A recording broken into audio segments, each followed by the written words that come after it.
কিছু হইলেই আমাদের এই বাংলাদেশে কিছু হইলেই ধর্মীয় সংখ্যালঘুদের উপরে নির্যাতন চলে। এই যে পাহাড়ি আদিবাসী এলাকায় একটা সিট পায় না, একটা সিট না। জামাত যদি জানতো সংখ্যালঘুরা এত ভোট দিবে তাহলে সংখ্যালঘুদের ঠেকিয়ে দিত।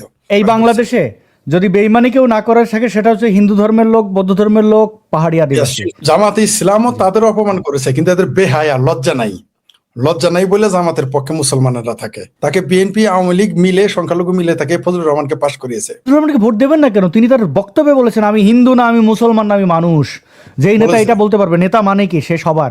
আমরা নয় মুক্তিযুদ্ধের চেতনা বেশি, জামাতের সাদা শকুন যে বললো আমিও মুক্তিযোদ্ধা পরিবারের সন্তান, সে কোন চেতনা বিক্রি করলো?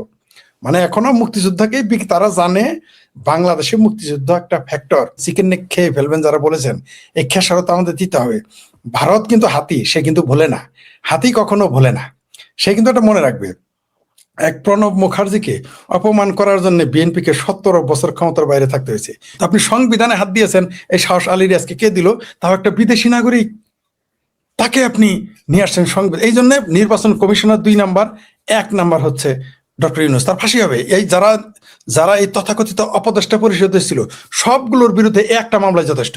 বিএনপি যদি তার ভুল না করতো, রাজনৈতিক ভুল না করতো, জামাত এবং ইউনূসের ট্র্যাপে পানি না দিত, তাহলে আজকের এই দিনটা এমনকি এই হেনা ভোটও থাকতো না। এতদিন তারেক রহমান 3 মাস পরে ক্ষমতায় আসতে পারতো। বিএনপির ভুলে দেশের এত ক্ষতি হয়েছে।